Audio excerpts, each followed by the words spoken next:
All right, boys and girls, last week we talked about abstract art.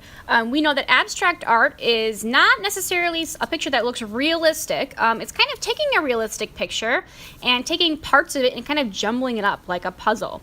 So we started with these characters last week and we abstracted them, kind of jumbled them up. And so when we looked at them without the picture, we could still kind of tell what it was. It was just a little bit more of a discovery. We had to pick apart the colors, lines, and shapes and kind of put it together to see what character it was. So that's what we did last week.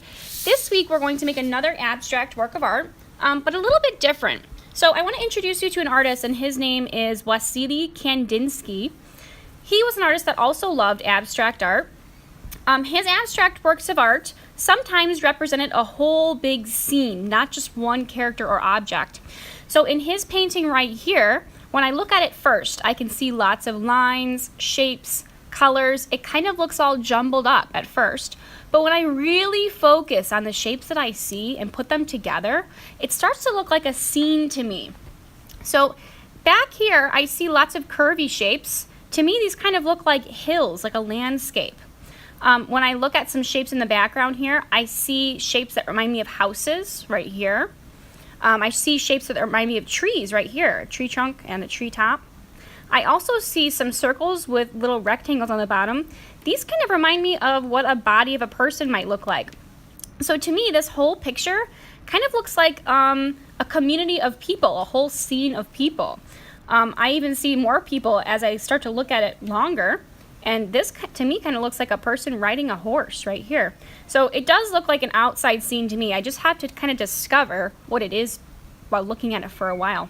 So we're going to make an abstract work of art kind of like Kandinsky's work. What we're going to abstract today is a picture of Chicago. So at your table there are a bunch of different views of the city of Chicago. And we're going to try and take the shapes and lines that we see in this picture and abstract them. So I'm going to start with my paper right here, my white paper. I will put my name on the back. Now we're going to practice this technique called masking.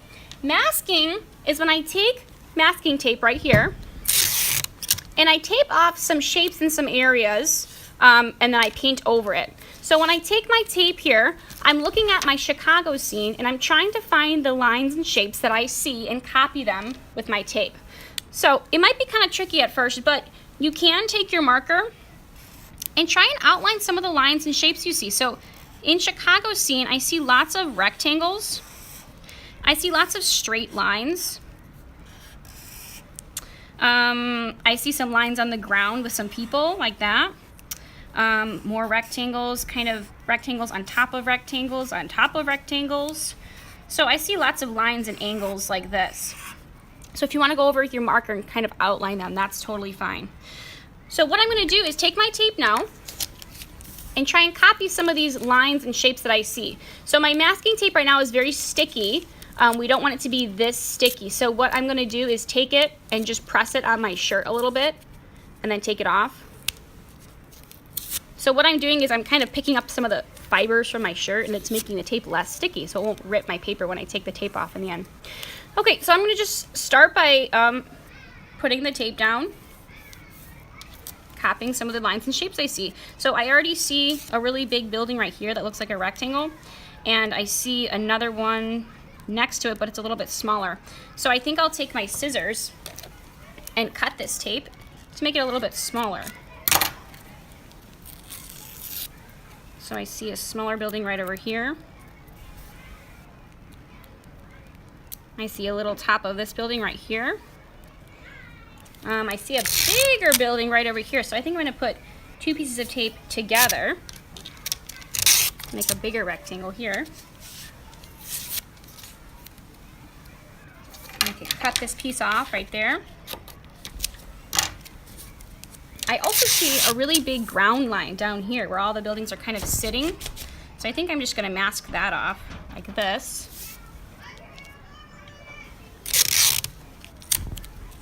And then I'm going to keep copying these lines and shapes that I see. I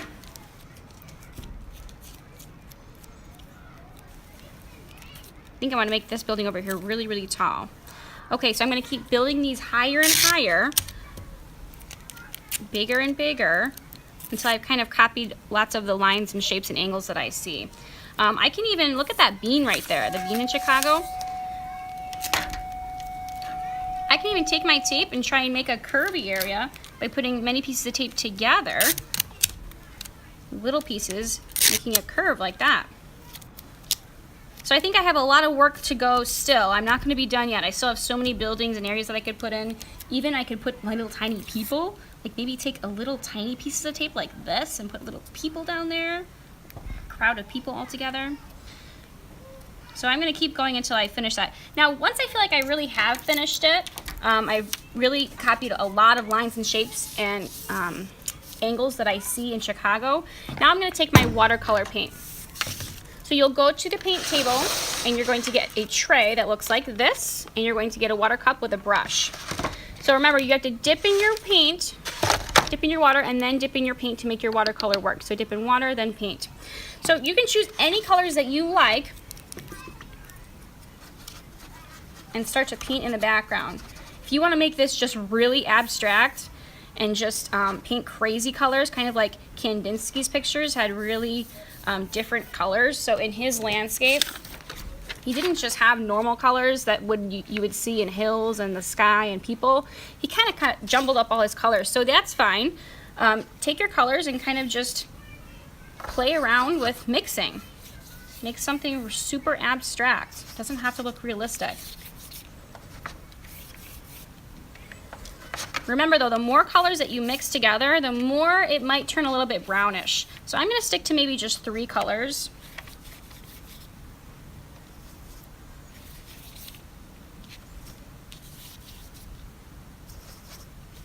And just really abstract.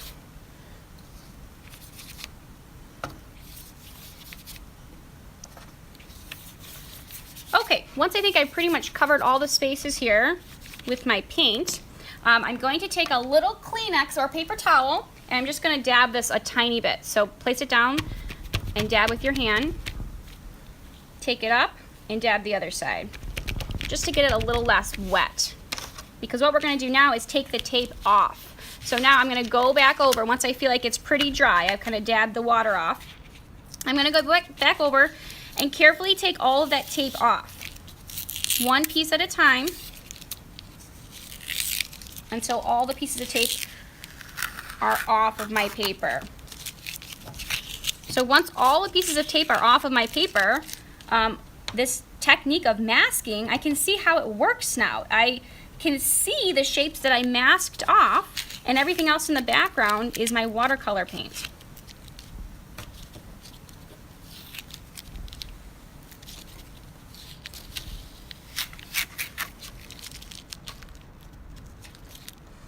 Okay, I think I've got all the tape off here that I've done so far. Now from here, just like Kandinsky, we're going to get a little bit more abstract, a little bit funkier. So I'm going to start to add some lines and shapes all over my paper that are a little bit more abstract, not super realistic. So I'm going to take my paper again, my original Chicago scene, and just look at little tiny parts of it. So I can look at those little viewfinders, the little windows, and just look at little tiny parts of your picture.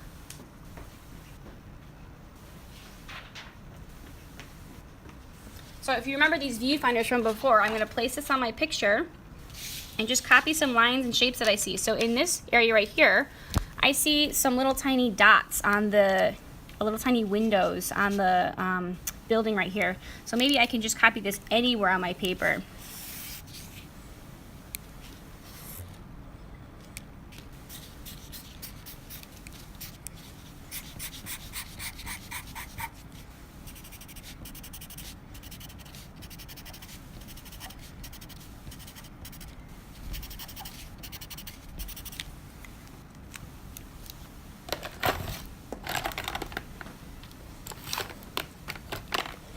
Okay, after I finish that spot, I'm going to go to a new spot now and copy anything that I see in that picture. So in this area, I see the little curve of the bean. Maybe I'll copy this somewhere else, like right over here.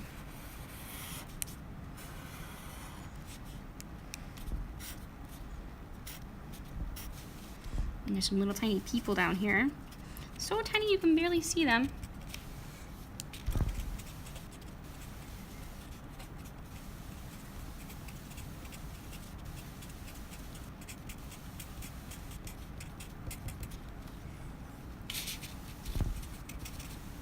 Okay, now I'll put it in a new spot here, maybe right up here, like that spot right there.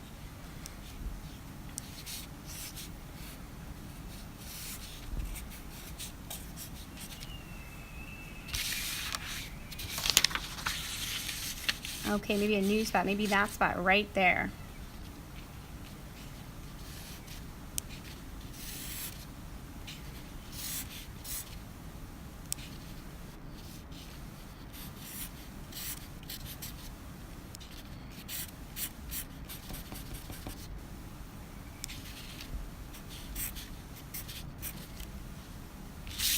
Okay, now I'm going to keep doing this until I've kind of copied a lot of boxes from my paper here onto my picture. So I'll keep going until I have really filled my space, maybe that box right there.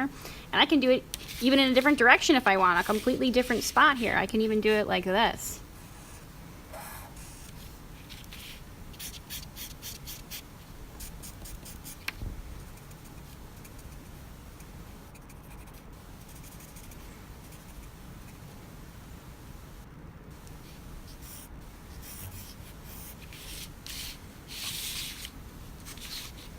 Okay, so I'm going to keep going until I filled my whole space with lots of marker color.